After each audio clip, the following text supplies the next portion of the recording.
अस्सलाम वालेकुम, आदाब। Urdu news and media network में आपका खैर मकदम है।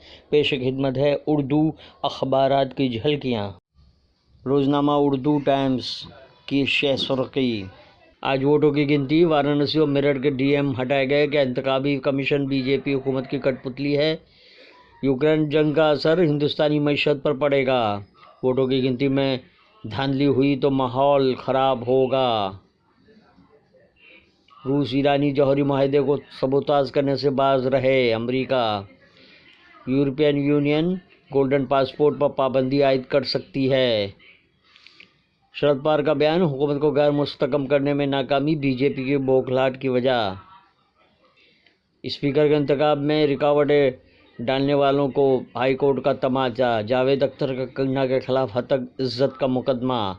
जिस तरह आपको जांच एजेंसियां हदफ बना रही हैं, मैं मजम्मत करता हूं। राहुल गांधी का संजय रावत को खत।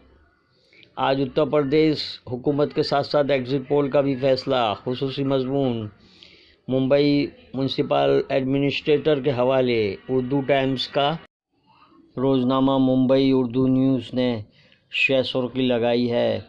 यूपी ईवीएम में हेरफेर के दरमियान आज वोटों की गिनती का अमल शुरू। तेल कीमतों का इलेक्शन से कोई ताल्लुक नहीं। वोटों की गिनती में धांधली नाकाबिले बर्दाश्त। नरेश टिकैत का इंतबाह, माहौल ख़राब होगा। यूपी इंतखाबात, ईवीएम का घपला। नवाब मलिक के इस्तीफे के लिए बीजेपी का मोर्चा। नवाब मलिक के खिलाफ एहतजाज में मुसलमान भी शामिल। बुरखा नसीन खवातीन भी शरीक हुईं। मुंबई पुलिस में एक नया ट्रेंड। पुलिस अफसरान के खिलाफ आईपीएस की जानिब से एफआईआर। क्या एग्जिट पोल सही साबित होंगे? डॉक्टर मुजफ्फर हुसैन गजाली। मुंबई उर्दू न्यूज़ का इदारिया। महाराष्ट्र की सियासी उठापटक। रोज़नामा इंकलाब की शह सुर्खी। यूपी, पंजाब, उत्तराखंड, गोवा, मणिपुर इंतखाबी नताइज आज। माहौल हसास, वजह साकित, सियासी पार्टियां चौकस। बीजेपी ने ऑपरेशन गंगा के दौरान अपोजिशन के रवैये को शर्मनाक करार दिया। दिल्ली कॉरपोरेशन इलेक्शन मुलतवी। तीनों कॉरपोरेशनों का इंजमाम मुमकिन।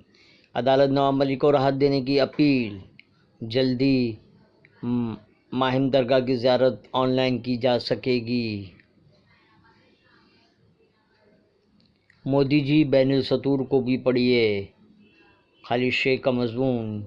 किस्सा ईवीएम का। रोज़नामा इंकलाब का इदारिया। ये थी उर्दू अखबारात की झलकियाँ।